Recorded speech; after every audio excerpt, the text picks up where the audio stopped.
आज हम बात करेंगे कि एक सही सरकार को कैसे चुन सकते हैं और कौन सी सरकार हमारे लिए सही होगी और कौन सी सरकार हमारे लिए सही नहीं हो सकती, और किसे हमें वोट देना है और किसे नहीं, क्या हमें राजनीति में खड़े होना है या फिर नहीं। इस विषय में हम बात करने जा रहे हैं। तो दोस्तों, अगर आप जानना चाहते हैं तो इस वीडियो को अंत तक देखें, ज़रूर आप सारी बातों को समझ पाओगे। मुझे विश्वास है कि आप सभी लोग सही होंगे और आज आपके सामने खास मुद्दे पर बात करने जा रहा हूँ। और हम जब देखते हैं आज बहुत सारे लोग बहुत विश्वासी, उन्हें समझ नहीं आता कि आखिर हम किसको वोट दें, कौन है जो सही पार्टी होगी, कौन है जिसको हमें सही रीति से वोट देना चाहिए। कुछ लोग तो ये भी कहते हैं कि हमें वोट क्यों देना। मैं विश्वासी की बात नहीं कर रहा हूँ, अन्य बहुत सारे लोग इस प्रकार कहते हैं कि हमें वोट क्यों देना, ये सरकार झूठी है, सब सरकार गलत है। देखिए, मैं आपको एक बात बताना चाहता हूँ। सबसे पहले आपको आज समझना है कि आज क्या एक मसीह का वोट कितना इम्पोर्टेंट है, कितना ज़रूरी है कि हम सभी को वोट करना चाहिए। लेकिन वोट किसे दें, थोड़ा सा उसके विषय में मैं डिस्कशन करने जा रहा हूँ। मैं बताने जा रहा हूँ कि आखिर हमारा चुनाव कैसे होना चाहिए। और जब आप इस दुनिया में देख रहे हैं, पूरी दुनिया में हमारा भारत देश सबसे अनोखा और अलग है, और लेकिन हमारे देश के अंदर कुछ ऐसी बातें हैं जिसके द्वारा इस देश में तकलीफ और दुखों को लोग देखते हैं। लेकिन फिर भी हम मसीह लोग, प्रभु के लोग हमेशा प्रार्थना करते हैं ताकि हर एक जो गिरे हुए हैं, जो तकलीफ़ों में, उनके लिए हम प्रार्थना कर सकें। और जो लोग ऊंचे स्थान पर हैं वो भी प्रभु यीशु मसीह को जान सकें। हम सदैव प्रार्थना करते हैं क्योंकि हम जानते हैं कि यीशु मसीह का प्रचार करना धर्म परिवर्तन करना बिल्कुल भी नहीं है। क्योंकि बहुत सारे लोग इस बात को सोचकर गलत रीति से गलत संदेश, गलत मैसेज देते हैं। और मैं आपको बताना चाहता हूँ कि इस समय कि आखिर हमें वोट किसको करना चाहिए और कैसे हमें सरकार को चुनना चाहिए और कौन सी सरकार हमारे लिए सही हो सकती है। तो सबसे पहले मैं जो आपके सामने बताना चाहता हूँ, देखिए, एक बात को हमें समझना है। आज बहुत सारे मसीह भाई बहन भी, बहुत सारे मैं नहीं कह सकता, थोड़े से कुछ लोग हैं जो ये सोचते हैं कि शायद अगर हम राजनीति में होंगे, बहुत सारे ऐसे स्थान पर होंगे तो शायद हमें कुछ समर्थन मिल जाए या फिर सरकार हमारे फेवर में कुछ बात करे। लेकिन ऐसा कुछ भी नहीं है, क्योंकि यीशु मसीह ने स्वयं कहा, जब हम जानते हैं, जब बाइबल में हम देखते हैं तो प्रभु यीशु मसीह ने कहा कि मेरा राज्य संसार का नहीं है, इसीलिए तुम मुझसे बैर रखते हो क्योंकि मैं संसार का नहीं हूँ। ये बात स्पष्ट है। और प्रभु यीशु मसीह के पीछे बहुत सारे लोग इसीलिए भी चल रहे थे कि ताकि एक दिन वो राजा बन जाए, और राजा बनेगा तो शायद उनकी दिक्कतें कम हो सकती है, या फिर एक ऐसा राजा जो दया करता है। लोगों ने ये देखा और चाहते भी थे।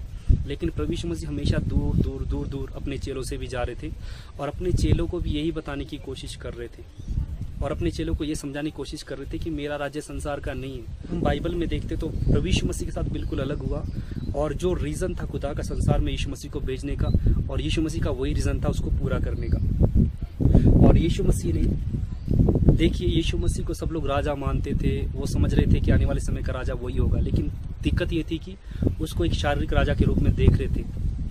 पर एक बात है कि प्रभु यीशु मसीह राजा है, राजा था और रहेगा। और यीशु मसीह बाइबल में लिखा उसके विषय में, प्रभु यीशु मसीह के विषय में, कि उसका राज्य सदैव का होगा, वो अनंतकाल का पिता होगा, शांति का राजकुमार होगा। तो अब बात करते हैं कि हमें आज वोट किसको देना चाहिए। देखिए, आज हम हमारे देश में देखते हैं बहुत सारी पार्टीज़ हैं और बहुत सारे ऐसे लोग हैं जो अपने कामों की चर्चा करते हैं, तो मुझे वोट दो, हमें वोट दो, बहुत सारे ऐसे हैं। लेकिन सच बात तो ये है कि सरकार तो कोई भी सही हो नहीं सकती है। हाँ, कुछ ऐसा हो सकता है कि कुछ ऐसे हो जो देश की भलाई के लिए करना चाह रहे हो, लेकिन हम लगभग ज़्यादा से ज़्यादा लोगों को सही रीति से नहीं देख पाते हैं। तो हमें ये नहीं सोचना है कि जब लोग हमारे बारे में बुरा कह रहे हैं, हम मसीह लोग हैं, हमारे बारे में लोग बुरा बोल रहे हैं, हमारे विषय में जो भी सोच रहे हैं गलत सोच रहे हैं, एक गलत कानून तैयार हो रहा है, ये सबको देखने की अभी ज़रूरत नहीं है। एक बात को हमें समझना है, जिसे प्रभु ने चाहा है उसे प्रभु खड़ा करेगा, क्योंकि बिना परमेश्वर की इच्छा के कुछ भी नहीं हो सकता, इवन पत्ता नहीं हिल सकता। तो जब हम इस बात को जानते हैं कि बिना परमेश्वर की इच्छा से कुछ नहीं हो सकता, तो हमारे देश में जो प्रधानमंत्री होंगे, हमारे देश में जो कुछ भी होगा वो प्रभु की इच्छा से होगा, हमें मंजूर होकर चलना है। तो इसका मतलब मैं ये नहीं कह रहा कि हम ये सोचे कि चलो ठीक है, राजा सरकार तो कोई भी आने किसी को भी वोट दे दे। नहीं, आपको थोड़ा ध्यान देना है। और ध्यान क्या देना है, एक सही सरकार को, एक सही पार्टी को खड़ा होते हुए हमें भी देखना है, उनके लिए हमें प्रार्थना भी करना है। मैं ये नहीं कह रहा हूँ किसी के लिए स्पेसिफिक प्रार्थना करो कि ये पार्टी खड़ी हो जाए और सत्ता पे बैठे, लेकिन हमें प्रार्थना करने की ज़रूरत है कि जो सत्ता पे बैठे वो गरीबों की, तकलीफ़ों में पड़े हुए लोगों की सुधि ले सके, उनकी सहायता कर सके, और हर एक भली बातों को लोगों के जन में ला सके, एक अच्छे मुद्दे के साथ लोगों की सहायता कर सके। हमें ये ज़रूर ध्यान देना है। तो इसीलिए मैं आपको बताना चाहता हूँ, देखिए अगर आप प्रभु में हैं, यीशु मसीह में हैं, बिल्कुल भी आपका मन, आपका जीवन इंटरेस्टेड नहीं होगा कि आप किसी पार्टी में खड़े होकर लड़ो ताकि आप अधिकारी बन जाओ, वहाँ पर एक नेता के रूप में खड़े हो जाओ। क्योंकि देखिए हमारा राज्य संसार का नहीं है और हम सदैव ये कोशिश भी करते हैं कि हमारा नाम बढ़े, हम फेम बढ़े और लोग हमारे बारे में बहुत ज़्यादा से ज़्यादा लोग जाने। इससे कोई मतलब नहीं है कि आपको कितने लोग जानते हैं, कितने लोग नहीं जानते हैं। अगर आपको बहुत सारे लोग जानते हैं तो आप भी अपने आप को फिर भी नीचे रखने की ज़रूरत है। और इस बात को याद रखना कि आने वाले समय में इलेक्शन होंगे और बहुत सारी पार्टीज़ खड़ी होगी और फिर हर एक वादे करेंगे, लेकिन आपको प्रार्थना करके एक सही जगह वोट देना है। और मैं ये नहीं कह रहा हूँ कि किसी एक विशेष पार्टी को आप वोट दीजिए, मैं आपको ये कह रहा हूँ कि पार्टी कोई भी हो, किसी के ना पक्ष में हमें रहना है ना किसी के खिलाफ रहना है। क्योंकि हमारा राज्य तो इस संसार का है नहीं, पर हमें एक बात याद रखना है कि हमारे देश की भलाई के लिए हम क्या कर सकते हैं। हम वोट करके एक सही व्यक्ति को खड़ा कर सकते हैं। हम जानते हैं कि पहले राजतंत्र था और राजतंत्र में राजा जो चाहता था वही करता था, चाहे दूसरों के जन्म में अच्छा देखे वो छीन सकता था, चाहे इवन पत्नी को भी छीन सकता था, बच्चों को छीन सकता था, या मन मर्जी से काम कर सकता था।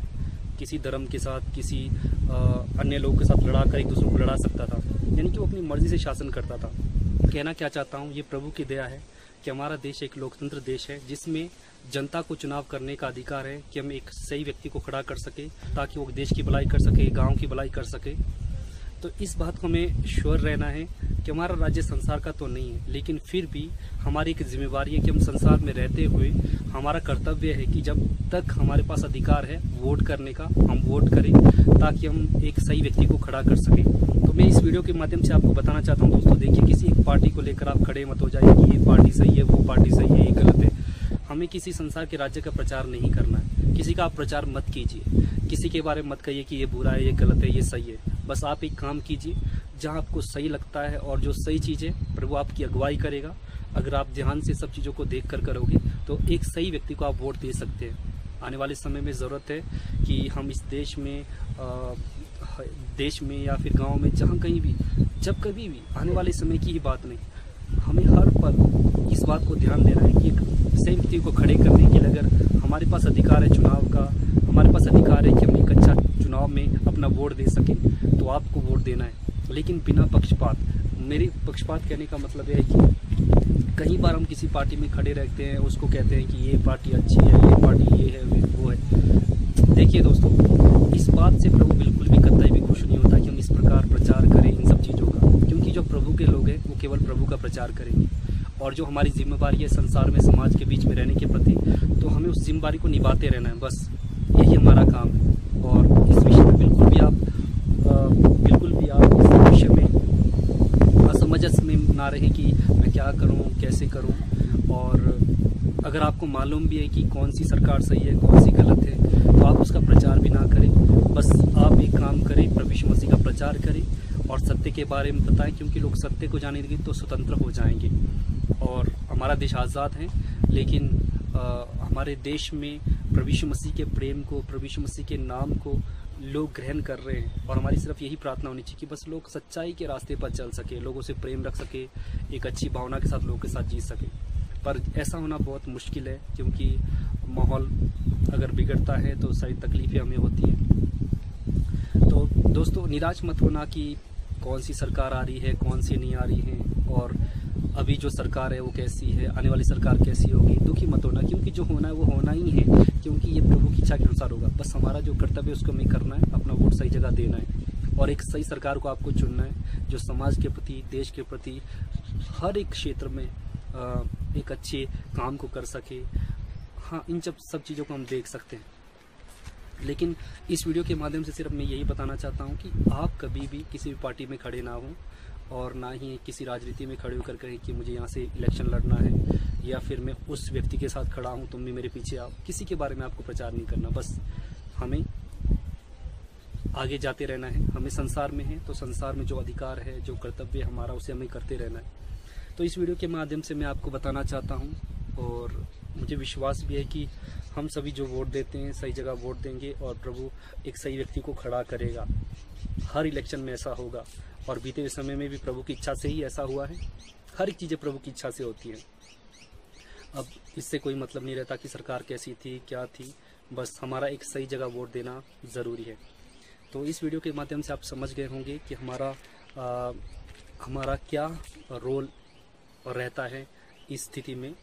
इस विषय को आप समझ गए होंगे। तो दोस्तों, मैं चाहता हूं कि आप इस विषय को जानें, हम किसको वोट दें, कौन सा सही होगा, कौन सा नहीं होगा। आप सभी बुद्धिमान हैं, इसीलिए 18 साल से ऊपर के लोग ही वोट कर सकते हैं, क्योंकि वो सोच समझकर सब कामों को करते हैं।